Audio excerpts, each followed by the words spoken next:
नमस्कार साथियों, स्वागत है आपका ऑनलाइन स्टडी ग्रुप में। यूपी ट्रिपल एससी द्वारा आयोजित पेट परीक्षा 2022 के लिए चलाई जा रही श्रृंखला के अंतर्गत आपने भारतीय राष्ट्रीय आंदोलन को कंप्लीट कर लिया है। आज के इस पार्ट में भारतीय राष्ट्रीय आंदोलन से संबंधित अभ्यास प्रश्नों को आप करेंगे। तो चलिए शुरू करते हैं अभ्यास प्रश्न। पहला प्रश्न है, गांधी जी के विदेशी वस्तुओं के बहिष्कार के आंदोलन का लक्ष्य क्या था?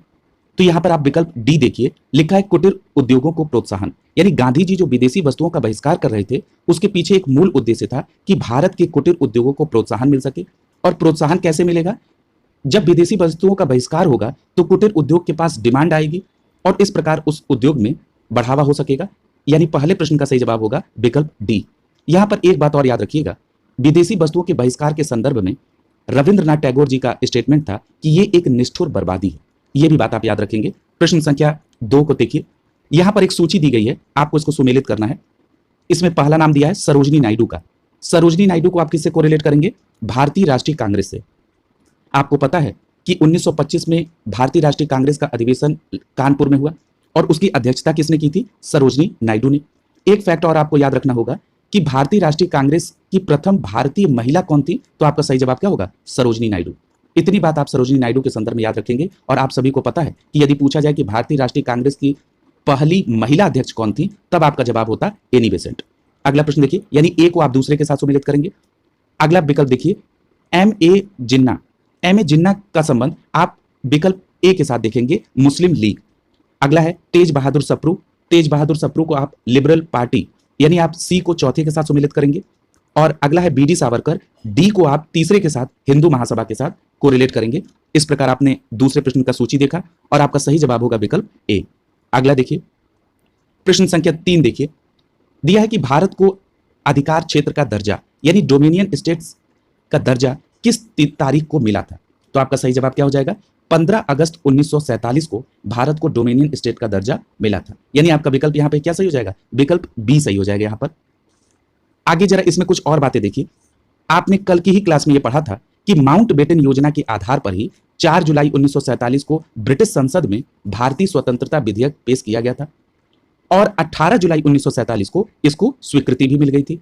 और इसके अनुसार 15 अगस्त 1947 को 2 डोमिनियन स्टेट, एक भारत और दूसरा पाकिस्तान में बांटा गया।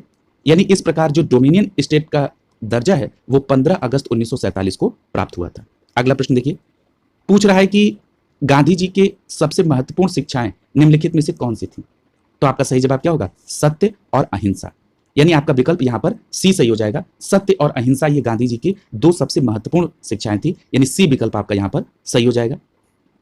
और याद रखिएगा, गांधी जी की जो सत्याग्रह उसका जन आंदोलन प्रमुख अस्त्र था। ठीक है, और शिक्षा क्या थी? सत्य और अहिंसा की। अगला प्रश्न देखिए, पूछ रहा है कि भारतीय संविधान सभा का पहला सत्र हुआ था। पहला सत्र कब हुआ था? तो याद रखिएगा 9 दिसंबर 1946 को संविधान सभा का पहला सत्र हुआ था। यानी 5वें प्रश्न का सही जवाब क्या होगा? विकल्प यहां पर सी सही हो जाएगा। संविधान सभा का पहला सत्र 9 दिसंबर 1946 को हुआ था। यानी यहां पर विकल्प सी सही हो जाएगा। आप सभी को याद होगा कि जो संविधान सभा की पहली बैठक 9 दिसंबर 1946 को दिल्ली में आरंभ हुई थी, इसमें एक अस्थायी अध्यक्ष चुने गए थे। वो कौन थे? सच्चिदानंद सिन्हा। ये भी बात आप याद रखेंगे। और उसके 2 दिन बाद जो 11 दिसंबर 1946 को संविधान सभा की दूसरी बैठक हुई थी, उसमें स्थायी अध्यक्ष कौन चुना गया था? राजेंद्र प्रसाद। यह बात भी आप याद रखेंगे। अगला देखिए, पूछ रहा है कि निम्नलिखित में से किसने 1945 में आजाद हिंद फौज की ओर से लाल किले के मुकदमे में पैरवी कर रहे वकीलों की अध्यक्षता की थी? कल के ही पार्ट में इसको कंप्लीट कराया गया था। आपको मैंने यहां पर बहुत फोर्सफुली उस नाम का जिक्र किया था। आपका सही जवाब क्या होगा? भूला लाल देसाई। यानी यहां पर विकल्प ए सही हो जाएगा 6वें प्रश्न का। यानी कि जो 1945 में लाल किले पर आजाद हिंद फौज के सिपाहियों के लिए जो मुकदमे की पैरवी थी, उसमें कई सारे वकीलों की एक टीम बनाई गई थी और उस पूरी टीम के, उस पूरे समूह की अध्यक्षता कौन कर रहे थे? भूला लाल देसाई। यहां पर उस टीम के में कौन कौन और लोग शामिल थे, उनके भी नाम आपको मालूम होने चाहिए। उसमें कैलाशनाथ काटजू, तेज बहादुर सप्रू, आसफ अली, जवाहरलाल नेहरू, भूलालाल देसाई, ये सभी लोग इसमें शामिल थे और अध्यक्षता कौन कर रहे थे? भूलालाल देसाई। यानी आपका विकल्प यहां पर ए सही हो जाएगा। अगला देखिए, पूछ रहा है कि इंडियन नेशनल कांग्रेस की संस्थापक कौन थे? तो आपका सही जवाब क्या होगा? विकल्प यहां पर सी सही हो जाएगा। ए ओ ह्यूम। ए ओ ह्यूम कौन थे? इंडियन नेशनल कांग्रेस के संस्थापक थे। यानी आपका विकल्प सी सही हो जाएगा। और आपको सभी को पता है कि इंडियन नेशनल कांग्रेस की स्थापना 1885 में की गई थी। यह भी बात आप याद रखेंगे। अगला प्रश्न देखिए, पूछ रहा है कि 1916 में भारतीय राष्ट्रीय कांग्रेस और मुस्लिम लीग एक दूसरे के निकट आ गए थे। कहां पर? हमने आपको बताया था कि इसको लखनऊ पैक्ट या कांग्रेस मुस्लिम पैक्ट के नाम से भी जानते हैं, लखनऊ समझौते के नाम से भी जानते हैं। यानी 8वें प्रश्न का सही जवाब क्या होगा? विकल्प सी सही हो जाएगा। 1916 के लखनऊ अधिवेशन में भारतीय राष्ट्रीय कांग्रेस और मुस्लिम लीग के बीच समझौता हुआ था। यहां पर विकल्प सी सही हो जाएगा। अगला देखिए, और याद रखिएगा 1916 के लखनऊ अधिवेशन की अध्यक्षता किसने की थी? तो याद रखिएगा अध्यक्षता अंबिका चरण मजूमदार ने की थी।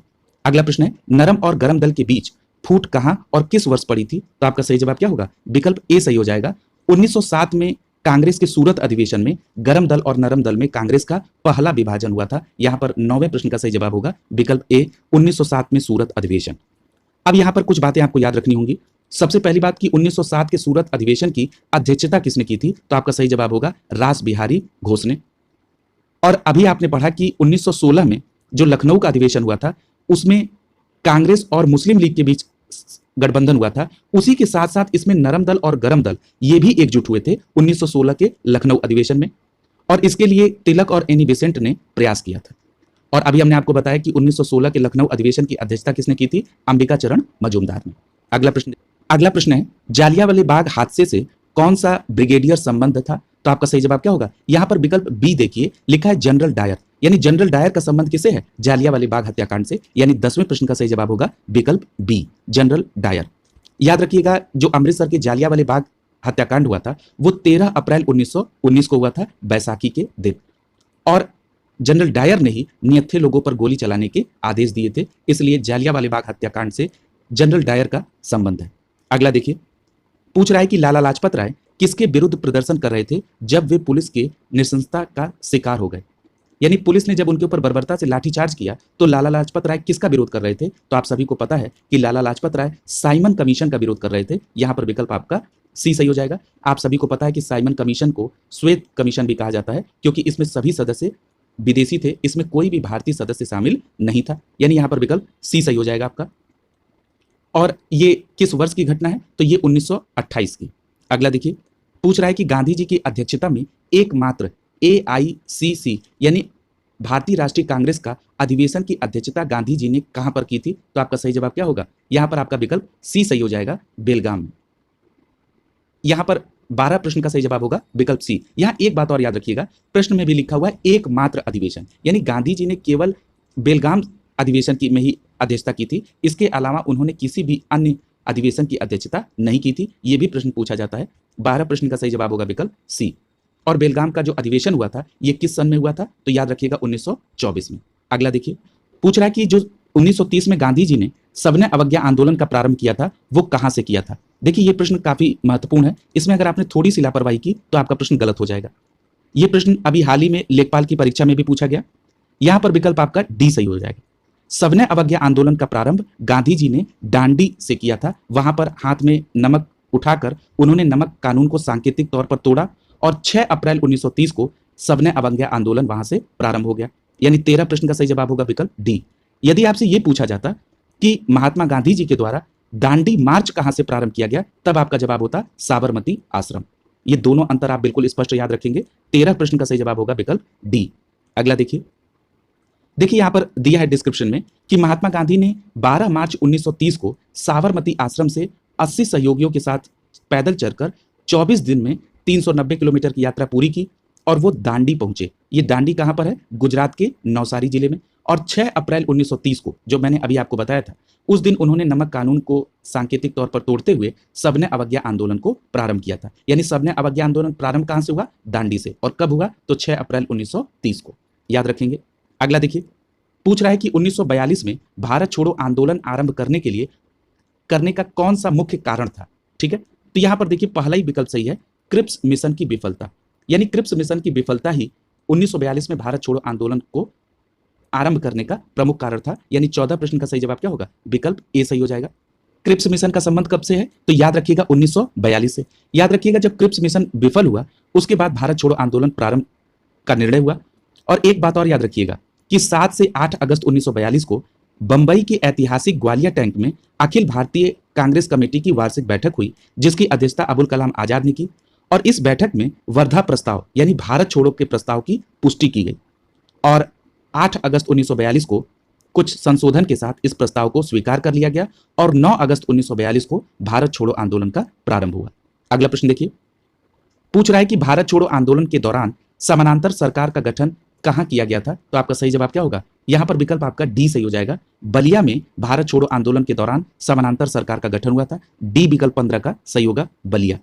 याद रखिएगा, बलिया में जो समानांतर सरकार का गठन हुआ था वो चित्तू पांडे के नेतृत्व में हुआ था। अगर बंगाल के अतिरिक्त देखा जाए, बलिया के अतिरिक्त बंगाल में जगह क्या नाम था? तामलुक। यहां पर जातीय सरकार, महाराष्ट्र में सतारा में प्रति सरकार और उड़ीसा के तलचर में भी भारत छोड़ो आंदोलन के दौरान समानांतर सरकार गठित हुई थी। तो यानी आपको यहां पर क्या फैक्ट याद रखना है कि जो भारत छोड़ो आंदोलन चल रहा था उस समय समानांतर सरकार बलिया उत्तर प्रदेश में चित्तू पांडे के नेतृत्व में, इसके अलावा बंगाल के तामलुक में जातीय सरकार, महाराष्ट्र के सतारा में प्रति सरकार और उड़ीसा के तलचर में भी समानांतर सरकार गठित की गई थी। अगला देखिए, कई बार यह भी प्रश्न पूछ देता है कि निम्नलिखित विकल्पों में से कहां पर भारत छोड़ो आंदोलन के दौरान समानांतर सरकार का गठन नहीं किया गया था, इसलिए आपको अन्य जगहों का भी नाम याद रहना चाहिए।